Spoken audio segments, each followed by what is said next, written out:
It looks so happy.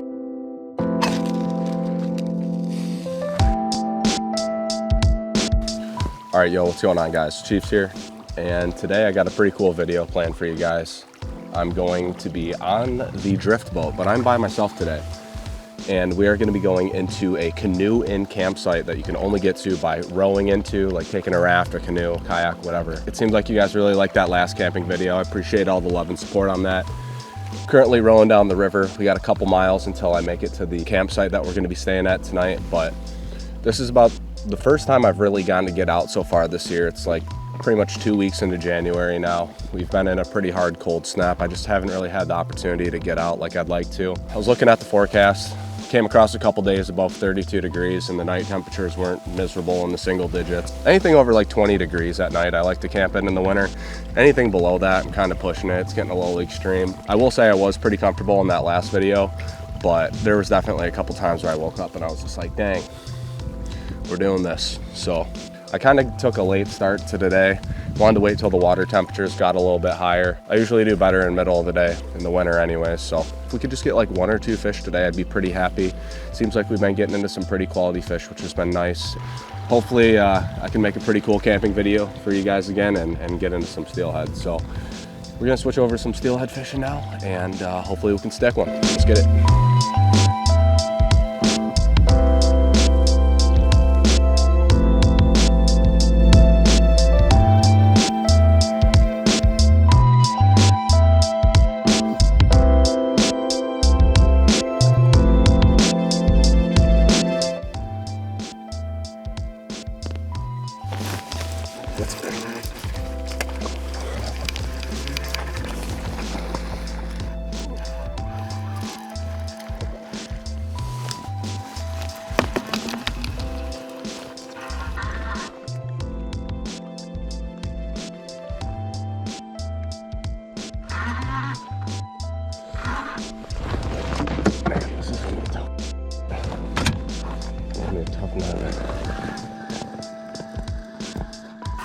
If I can just get this freaking net.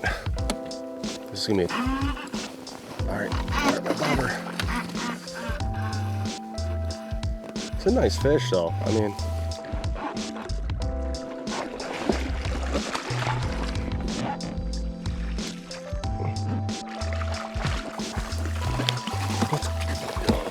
yes, got it. Let's go. Gonna make this quick. Nice little mommy colored up.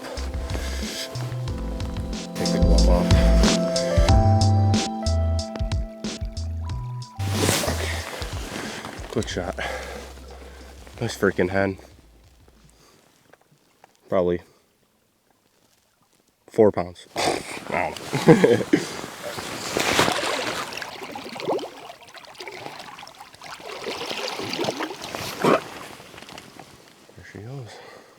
That fish rolled around in the net a good amount, so I'm going to retie my leader since it looks like we're going to have limited opportunities today. But it's come to my attention that some keyboard warriors on the internet have been talking about your boy.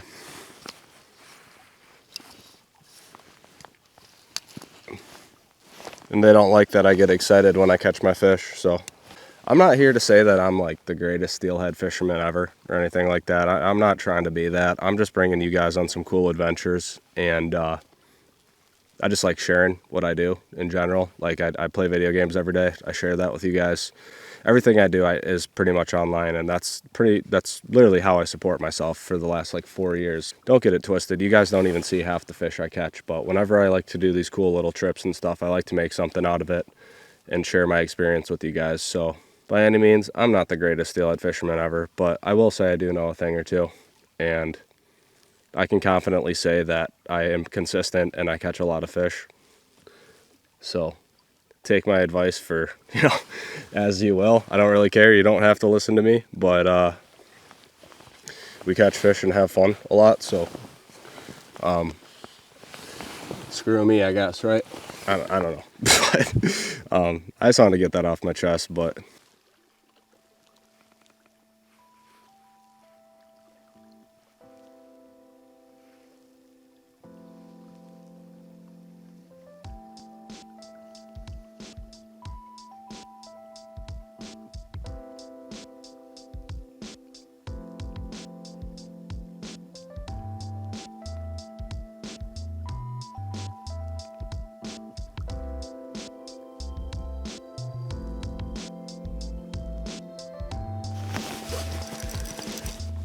fish.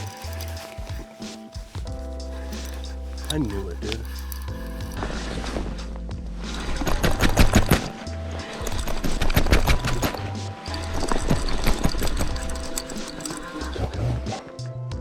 Feels pretty heavy. Oh yeah, it's a nice one. It's a hot one. The chrome one. It might be snagged on a log. It's snagged on a log. Are you kidding me? What are the chances? This fish is snagged on a log. I don't know what to do. Do we get it on? Dude, come on. Bro, it's snagged on a stick or something down there. Come on. It's snagged right on a stick.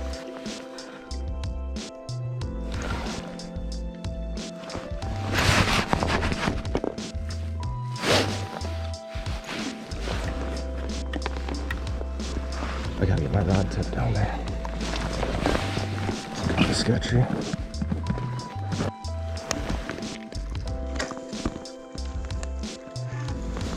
Oh, we got it. We got it. We got it. We got it.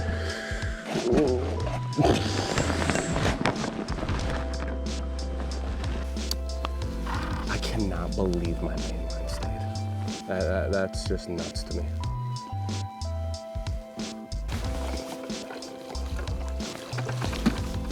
And then, crap, we got another one. Hey,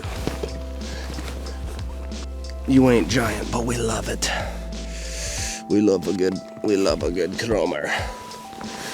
Come here. Good chrome mommy. Fought her way longer than I wanted. Boom, look at that, nice quality fish. Let's go. Chromed out.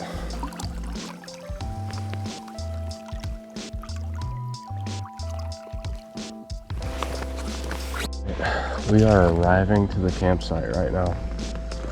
We got about an hour of daylight to spare before things shut down really quick. We still have to set up our tent.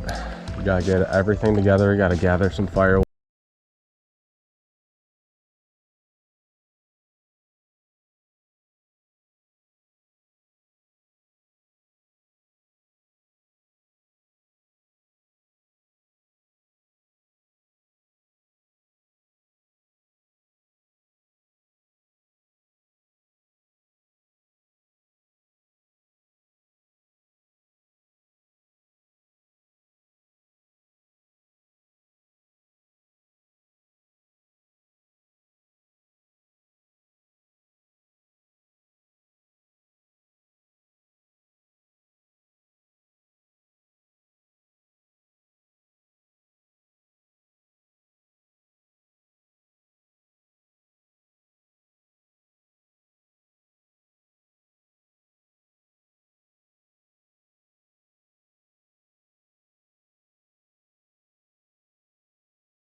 Alright, so this is my recent purchase here.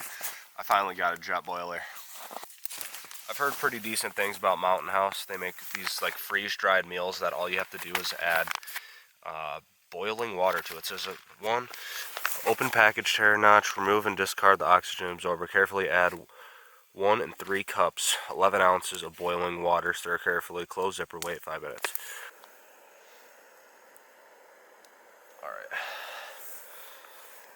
Alright, it's boiled in about 2.5 minutes. Supposedly these are really good. Okay. Stir carefully and close zipper. Alright, now we wait.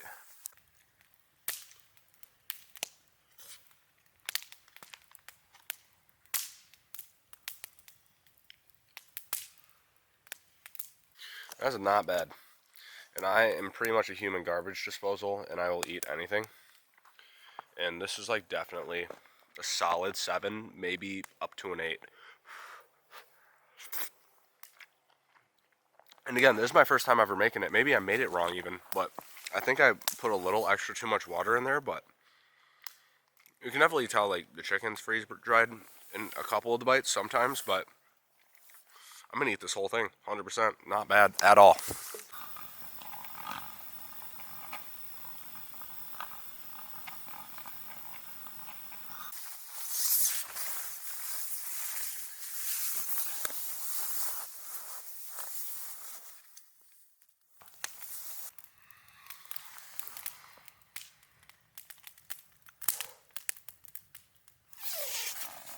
Alright guys, we just woke up.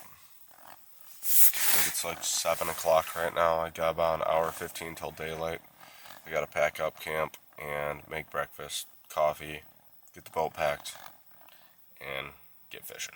So, I slept pretty decent last night. It wasn't too bad. I woke up, I fell asleep super early at like 8:30, and I woke up at 4 a.m.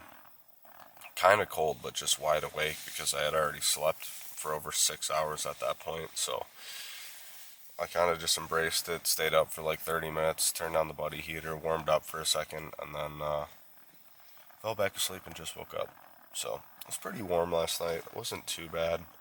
It would have been nice maybe to have another layer, because once I tried falling asleep from after 4 o'clock, that's when it got a little bit harder. Maybe it was just because I was more awake, but overall not a terrible night's sleep. I'm definitely rested, and I'd say it was a successful camp. So, yeah, let's freaking go. Okay.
Just made some coffee and my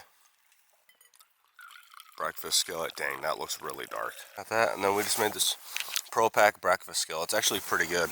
Pretty impressed with these freeze-dried meals. I mean, it's not like gourmet, holy crap, I want to eat it all the time, but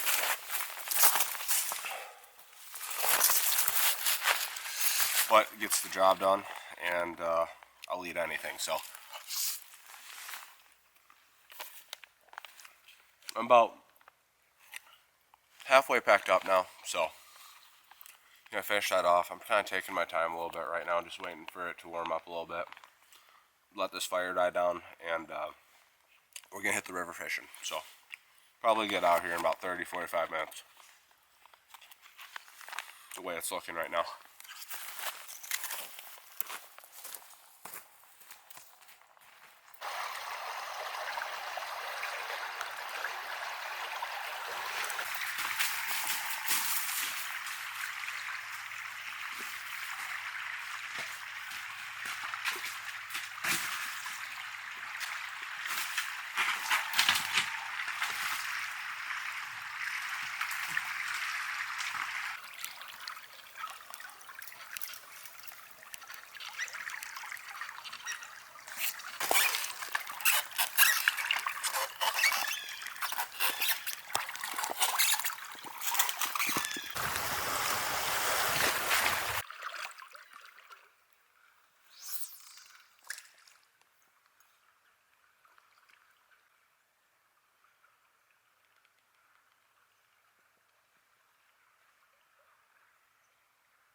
fish.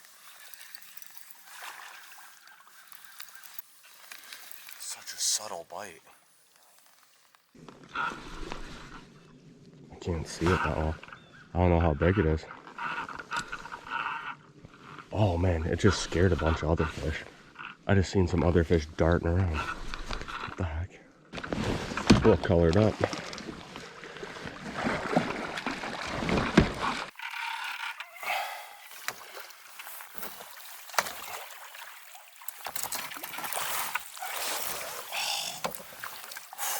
That was a freaking battle.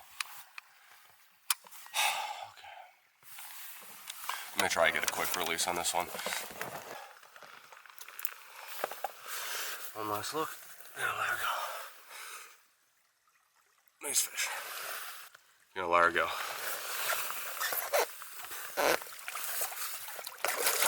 Nice. Let's go, man. 10 o'clock. Bite's turning on.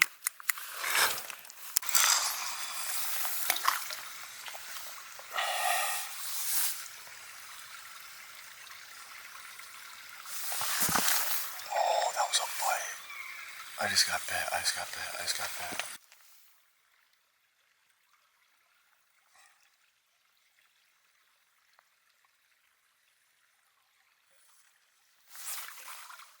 Yep. That's awesome. That's so sick. Same spot. Same exact spot. Wait, is this a brown? Oh my gosh. Oh my god. Oh my god. This is a big brown. For where I'm at, this is very special.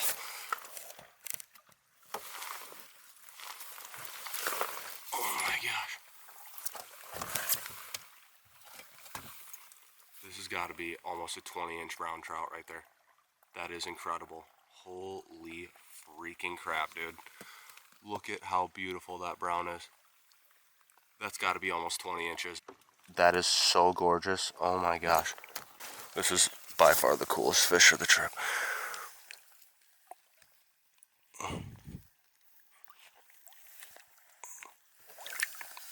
Look at this, guys. Hello. Hey. What's going on, dude? No. How's it going? It looks so happy. No. Don't come down here. Oh, that's so nice. But you guys always ask me every video, what are you running? What's your rig? What kind of rig you got there, buddy? And I'm here to tell you. So, right here, I'm just running a 12-gram float. Got 3 pieces of surgical tubing, one on top, one at the bottom of the stem, or one at the top of the stem, one at the bottom of the stem. 2 size 7 water gremlin split shot. 3 feet later, we've got 3 more size 7 water gremlin split shots with a 80-pound barrel swivel. Just an 80-pound barrel swivel right there. VMC makes it. And then I'm going to show you guys how I tie up my knots. For our leader today, the leader of choice is FC Sniper. That's the leader I always stand behind. Just running about 18 inches. Give it a little snip snap right there. And then I like to run a size 6 Raven wide gape hook. We got lower, clear water. You know, some people think that this is a giant hook, but I catch fish all winter on it. 8, 10s, and 12s works great for a lot of people. Not saying it doesn't work and it can't help, but I'm not having an issue running 6s. Maybe that'll be something that changes down the road. But for the snell knot, guys, I'm going to show you guys how to run a snell knot right here, okay? So what I'm doing is I'm taking the front eye of the hook right here, and I am running the line right through it. What we're going to do is we're going to be left with this right here, right? I'm going to pinch it off with our left hand. So what we're doing is we're kind of creating a loop right here. I don't know if it's showing up for you guys or not. And what we're going to do is we're going to take our leader and we're going to wrap it counterclockwise 6 to 8 times. So we got 1, 2, 3, 4, 5, 6, 7. I'll pinch it off right there. You guys can see right there. I hope it shows up. Maybe Maybe it'll show up a little better. What you want here with this snell knot is you want all those wraps to be really tight, so make sure that you emphasize on keeping that tight. We're going to pinch it off with our left hand. Keep our left hand pinched where it's going to slide the pinch up to the top of the hook. What we're going to do next is we're going to take our tag end, the other end of our leader, and we are going to run it through the opposite side of the hook. So we're going to run it through the back. We're going to keep it pinched, and we're going to pull it tight. Boom. There you are. Left with a nice snell knot. It should sit like that. And I like that has a good leverage on the hook. As far as my swivel knot, I don't know if you guys have been paying attention, but when I break off, I am only losing my hook. That is because I am choosing to run a weaker knot at my hook. So when I do get snagged, I only lose my hook and I don't even lose my leader. And so what we're doing here is we're going to put a loop through the swivel. Pull it tight. We're going to leave it about a dime size. If you guys want to start off, it's easy if you keep the loop bigger. I don't need it this big to tie it myself, but what we're going to do is we're going to essentially imitate a double loop, and what we're going to do here is we're going to take our tag end right here that I'm holding, and we're going to wrap it around 2, 3, 4, 5, 6. We're going to take our tag end and then run it through both loops right there. We're going to keep light tension. We're going to cinch the knot very lightly until we get to about here. This is a very important step right here. I'm leaving it just like this. I hope it's focusing. Probably not going to focus. It's all good though. So we have our knot right here. A little bit of saliva. We want to make sure our tag end is through a decent amount. All we're going to do is pull. You should see it cinch. Boom. Nice and tight. It's very important that you use saliva. Fluorocarbon has high abrasion resistance, so when that line's rubbing on itself, kind of looked weird, it can create heat, and that friction will actually burn your line and put a weak spot in your line, so it's very important.